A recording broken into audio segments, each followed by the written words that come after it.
Good morning, everyone. My name's Colm, and I'm delighted to be here to present my Nuffield report, Farmer-led Animal Welfare. I shouldn't have to read that. Farmer-led Animal Welfare, an opportunity for the Irish livestock industry. Before I dive in, I'd just like to, it's up to me to press next. Yep. I'd just like to sincerely thank my sponsor, Golden Jubilee Trust, for supporting Nuffield and for sponsoring my scholarship. So what is animal welfare?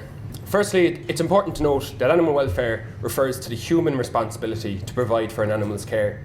And this is in contrast to the fundamentalist idea of animal rights. And animal welfare encompasses all aspects of an animal's care. So from before it's born, really, to how we care for that animal in terms of diet, its environment, how we handle the animal, and at the end of its life, how it is humanely slaughtered or euthanized if needs be. When discussing animal welfare, it's really key to consider the three integral aspects. So the biological functioning is, everything about the animal's health and nutrition and, how the animal functions. But equally important is the animal's affective state, and this refers to the animal's emotional experience, how it feels about its individual experience. And there's increasing evidence to show that animals do, have a rich emotional life.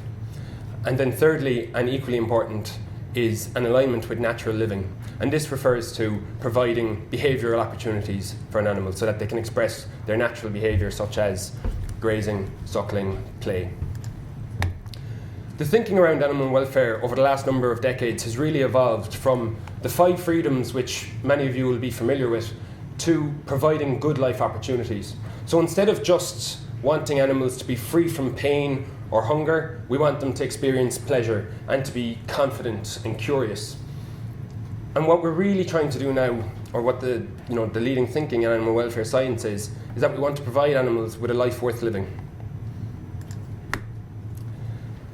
Everyone here will be aware of growing trends such as the animal rights lobby, and also growing food segments such as plant-based meat and dairy alternatives. And these are being driven and in turn driving consumer trends such as vegetarianism, which we're all very familiar with, and flexitarianism. Flexitarians are those who choose to reduce their consumption of meat and dairy because they perceive a health benefit or an environmental benefit or are concerned about animal welfare. And vegans make up about 2% of the Irish population. And it's just important to be aware, because they're quite a disruptive, some of them are a disruptive market cohort, but a fundamental vegan is opposed to animal welfare because they see the use of an animal for profit or pleasure in any form as being fundamentally wrong. What I think is really interesting about these market segments is that these consumers are making dietary choices based on values. So when we talk about values, I'd just like to consider our own values. And I'm sure you have your own that you hold as farmers. But for me, I really believe that there's something special about the human-animal bond that takes place on Irish dairy farms, Irish beef farms, and just livestock production in general. We pride ourselves on caregiving, on stewardship, and as Joe said, dairy has been around for 8,000 years. It's a cultural practice that I think is really worth preserving. And I personally really value happiness on the farm. The day we turn out the calves to grass and they gallop around the fields for the sheer joy of it is one of the best days of the year. Just going back to the values for a second, it was said to me on my travels that you can't convince consumers you really care unless you're willing to criticise yourselves. And values are really important in the animal welfare discussion, because animal welfare really is a values-based science. Consider, for example, 2 dogs, a city dog or a country dog. The city dog might be kept indoors, groomed immaculately, always picked up after and fed designer nuts. Whereas the country dog could be living outside the back door always, runs around free all day long, gets scraps from the table. And each owner of the dog might think that the other is somehow neglecting the other dog's welfare.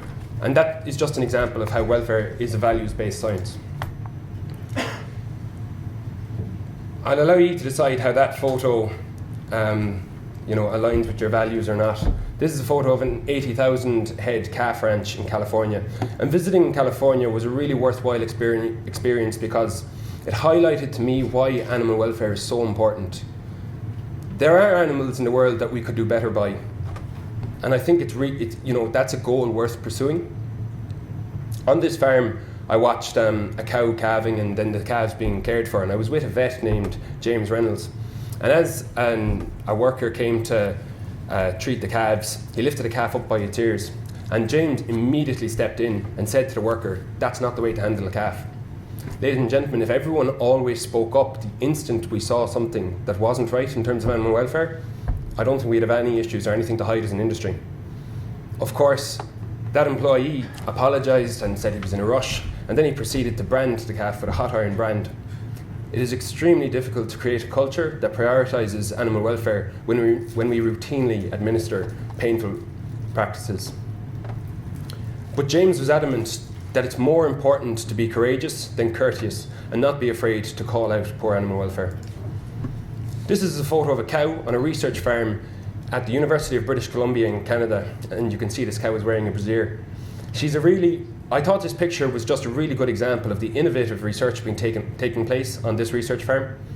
She's part of a cow-calf separation trial to see the benefits of the cow-calf relationship and the negatives of cow-calf separation. A really important or interesting piece of research that was conducted at this university in recent years was where they brought a cohort of consumers out to the university. They gave them a survey beforehand to determine what they knew about the practices on a dairy farm and what were their concerns.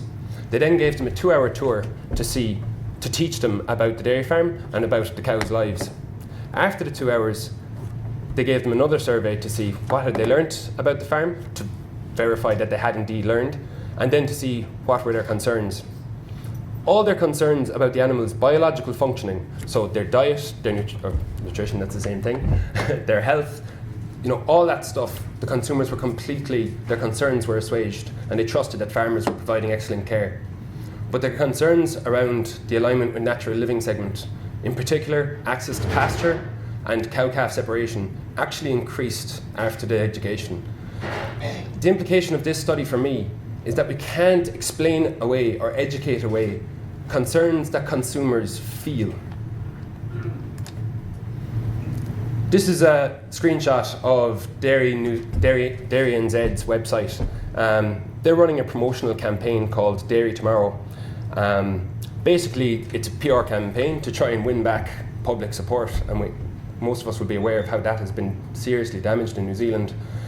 But by 2023, they plan to have all their dairy farmers signed up to and reporting under this framework, and they're planning to be a leader in animal welfare.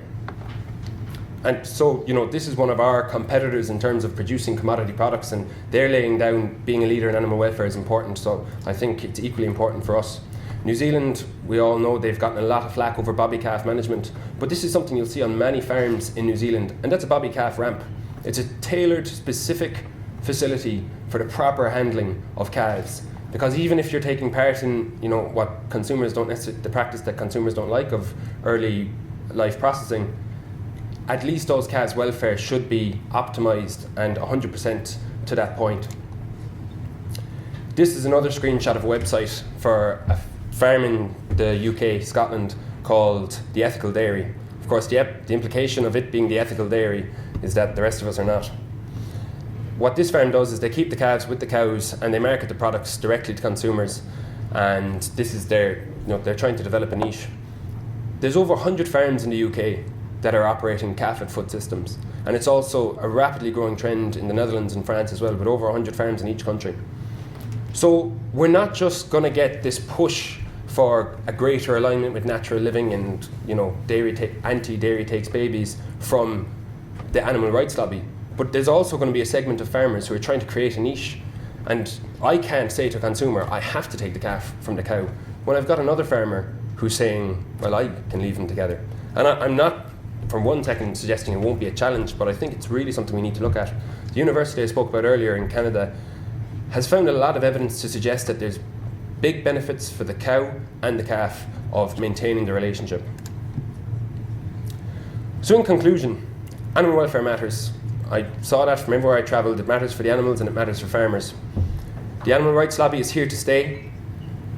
There's no point at which animal care is high enough that those people who are employed in Washington, D.C.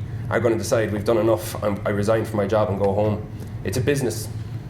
Farm organisations, many of the ones I met internationally, were in denial, and they said things like, we're not really hurting the animals.